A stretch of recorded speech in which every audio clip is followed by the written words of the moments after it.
Hello and welcome to Creating the Goods. I'm Wendy.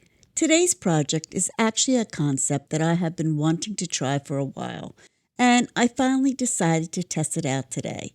I'll be working with a tile from Home Depot and using a laminating sheet hack for sublimation. But this technique can also be used on other items such as glass, wood, and canvas, just to name a few. This is really fun and makes a beautiful gift. I can't wait to show you how it works. So let's get busy. Here are the materials that we will need for this project. I'm using a 6x6 tile, which I got at Home Depot. It is not a sublimation tile. It's a tile that you will put on the wall or the floor. Laminating sheets, and they're also called thermal laminating pouches. We'll need some heat-resistant gloves, heat-resistant tape, some copy paper and or butcher paper, a pressing pillow, heat-resistant mat. We're also going to need some tools like scissors, a true control knife, a weeding hook, a weeding pen, or you can use anything that is similar, a scraper, some alcohol, and a clean cloth. You'll need a sublimation printer, and I'm using my Brother SP1 sublimation printer. You'll need some sublimation paper, and I'm also going to be using my heat press. So why don't we head over to my heat press and get that set up. For this project, I'm setting my temperature to 400 degrees and my time to 330 seconds, and I'll be using medium to firm pressure. These settings allow the laminating sheet to fully melt and bond to the tile, creating the polyester surface needed for sublimation. Because ceramic tile is thick and dense, it takes longer for heat to travel all the way through, so that longer press time helps the heat soak evenly across the entire surface. And since we are pressing for over 5 minutes with medium to firm pressure, I recommend using a heat press instead of a handheld press. Holding a handheld press that long would be very tiring. So a heat press is definitely my preference for this project. While this is heating up, let's go over and get our tile ready. To prepare the tile, I'm going to take some plain rubbing alcohol and a clean paper towel, and this will remove any oils, dust, or dirt so everything adheres properly. Next, let's look at the laminating sheet. Laminating sheets have a poly content, which is why this method works, not only on the tile, but also on wood, glass, and canvas too. When you open it up, you'll see that there are two pieces. You'll notice that one side is dull and the other is shiny. The dull side is the adhesive. That's the side that will bond to the tile when pressed, so it goes down onto the glossy side of the tile. The shiny side will face up. Now, we only need one piece, so we can cut it with scissors or you could just tear it in half like so. And you can save the other piece for another project. So it's like getting two for the price of one. I've already gone ahead and cut a piece slightly larger than my tile. This ensures the entire surface of the tile is covered and allows for a little shrinkage during pressing, so nothing gets missed. Remember, dull side down, shiny side up. Now let me show you how we'll layer everything for pressing. Think of this as the lower platen of our heat press. First, we'll place some butcher paper on the press. Then we'll add a pressing pillow. I'm using a pressing pillow because it helps the laminating sheet wrap snugly around the tile, making sure the edges and corners get a good contact. It also helps the heat press apply consistent pressure across the tile. Then we'll add another sheet of copy paper. Next, place the laminating sheet with the dull side facing up. Then take your tile, place it face down, upside down, onto the laminating sheet. So the front surface of our tile is touching the adhesive side. Once that's in place, we'll add more copy paper or butcher paper on top to protect the heat press during pressing. Now that our tile is ready, let's take it over to our heat press. Okay, the heat press is ready and I've set my pressure to medium firm. First, I'll place a butcher paper down on the press and then add my pressing pillow on top. I'm going to close the press for about 30 to 40 seconds just to warm up the pillow and double check that my pressure feels right. Once that's done, I'll open up the press and add a sheet of copy paper. I've already have my tile and laminating sheet prepped with the dull adhesive side against the surface of the tile and the shiny side facing up. Then I'll place my tile upside down onto the press. I'll add another sheet of copy paper on top to protect the press. Close it and press start. While that's pressing, let's head over to Canva and get our design ready. Here we are in Canva. I'll click Create, then I'll go down to Custom Size. I already have the dimensions I want, so I'll show you how to set them up. First, change the units from pixels to inches, then enter 6.25 for the width and 6.25 for the height. I like having a little extra space around the tile. Now, click Create New Design. Here's our blank tile, and you can see it is sized at 6 1/4 by 6 1/4. To close the side panel, just click off the white page.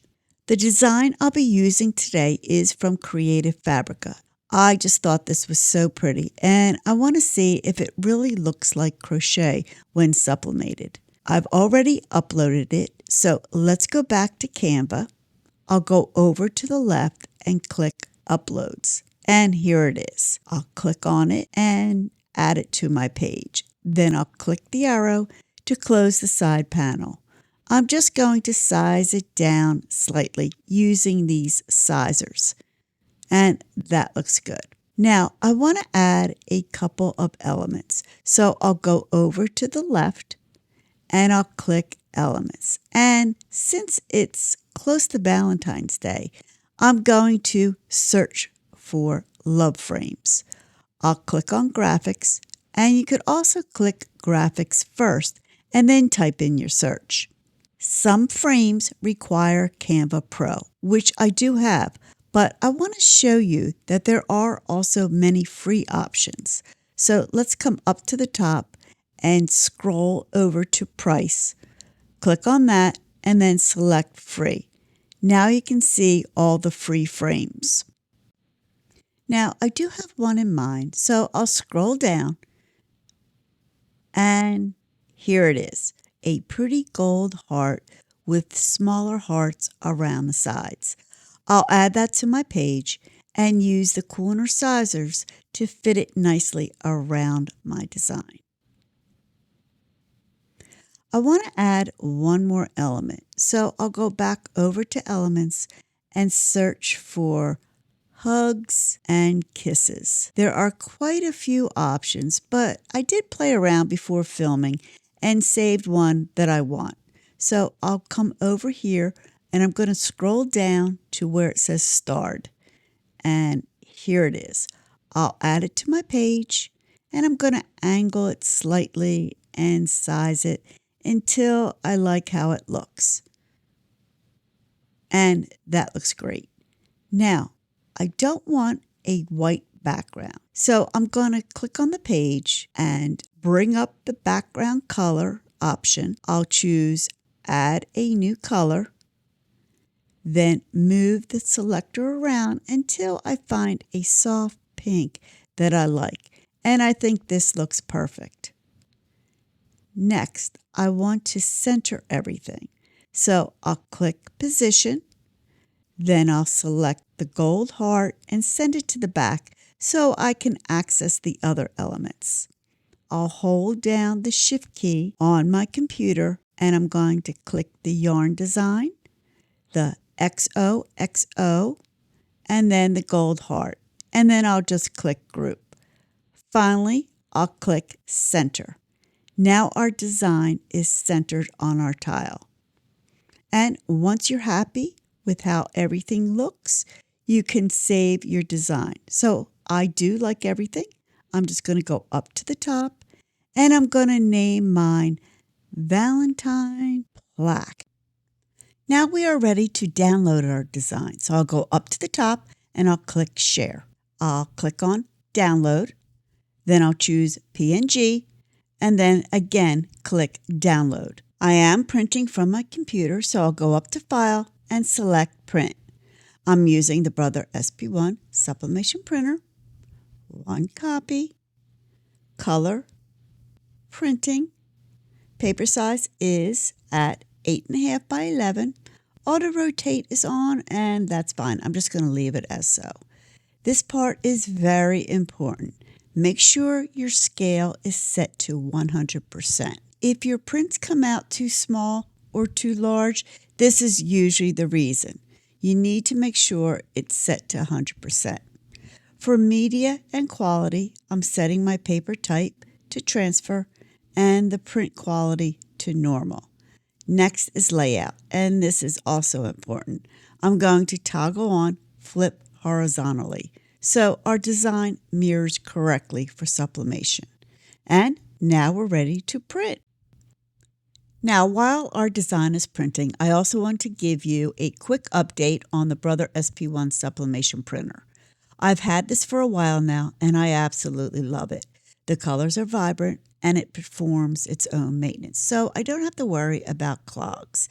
And even though I print a lot, I am still using the original ink cartridges that came with the printer.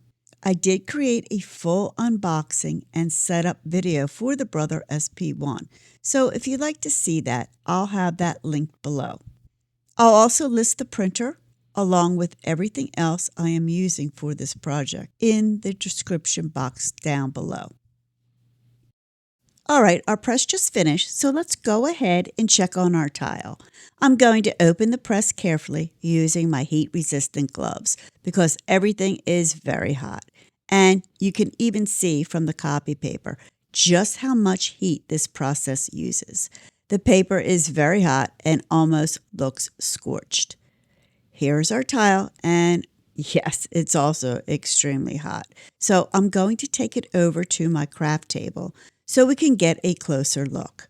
Now that we're at the table, you'll want to make sure to use a heat-resistant mat so you don't burn the surface of your craft table.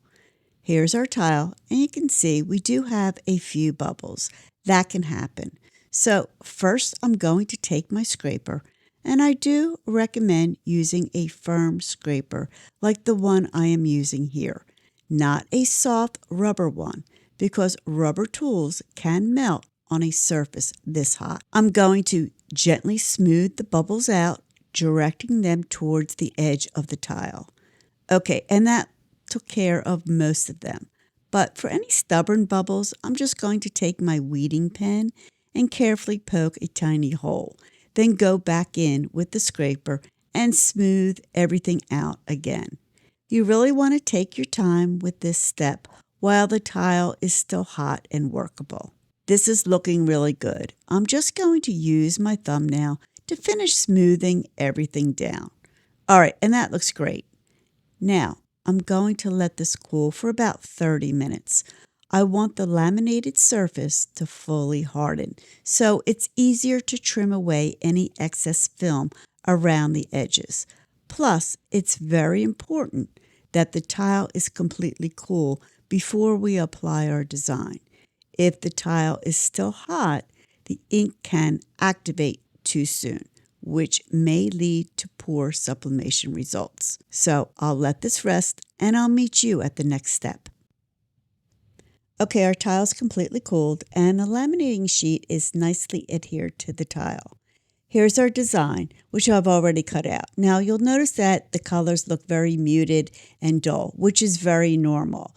But once we apply pressure and heat, the colors will pop and become vibrant.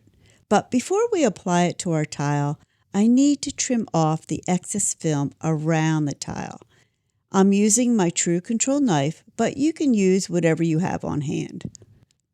Now, I'll be honest, at first I was struggling a little trying to trim it while holding the tile, up in my hands, and it just wasn't giving me that clean control I wanted. So after a few passes, I finally got smart and laid one side of the tile flat on the table, and that made trimming so much easier and more stable. I could see my edge better and keep my cuts smooth. Oh, that looks great. The edges are smooth and the laminating sheet is firmly attached to our tile. Now we can add our design. I'm going to take my printed design and flip it face down onto the front of our tile so the ink is touching the laminated surface. Next, I'll carefully turn the tile over so the back of the tile is facing up, and this is exactly how it will be placed on our heat press. I'll place a sheet of copy paper on my table and I'm going to set the tile on top of it so the back of the design is resting on the copy paper. The design itself is against the front of the tile and the back of the tile is facing up. I'll make sure my design is centered nicely on the tile. Once this is done, I will secure the design and tile to the copy paper using heat-resistant tape so my design will not shift when it's being pressed, which could cause ghosting. Now, let's take it over to our heat press. I've already have butcher paper down and my pressing pillow is already warmed up. Here's my tile, all prepped with our design taped down on the copy paper, which will also help to protect the pillow. The tile again will be face down and the back of the tile will be facing up. I'll add another sheet of copy paper, or you could add butcher paper if you prefer. I'll use medium to firm pressure at 400 degrees at 330 seconds. And then I'll just press start.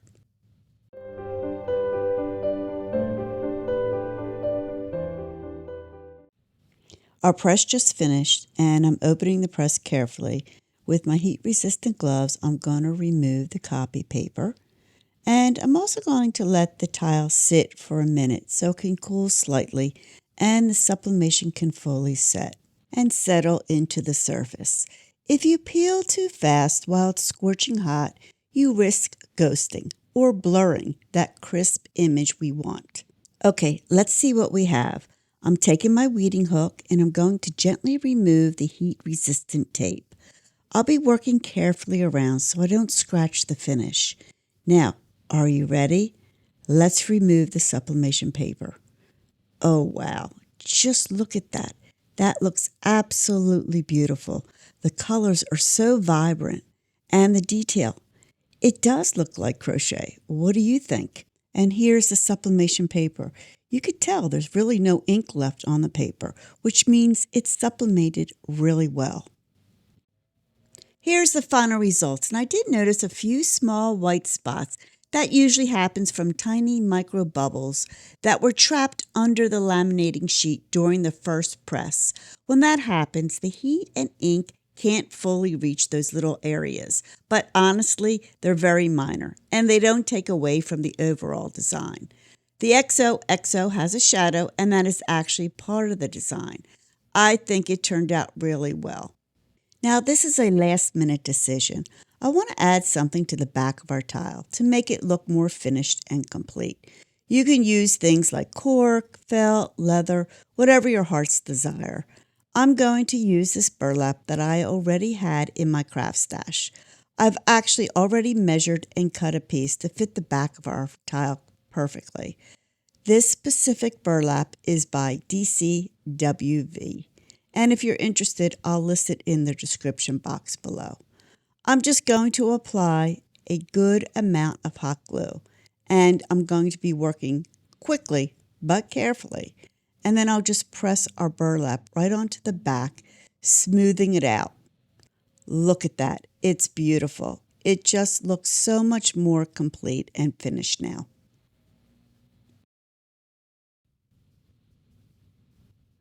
And here it is, our finished tile.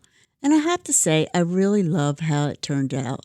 This laminating sheet method is such a fun way to create sublimation surface on items that normally wouldn't work. and it opens the door to so many creative possibilities. If you enjoyed this project or learned something new today, I would truly appreciate it if you gave this video a thumbs up. It really helps my channel grow. And if you are new here and enjoy crafting, DIY projects, and trying new techniques, don't forget to hit that subscribe button and join me here on Creating the Goods. I love to hear from you. What would you put on your tile? Have you ever tried this laminating sheet method before? Let me know down in the comments. Thank you so much for watching today, and I will see you all next time. Bye for now.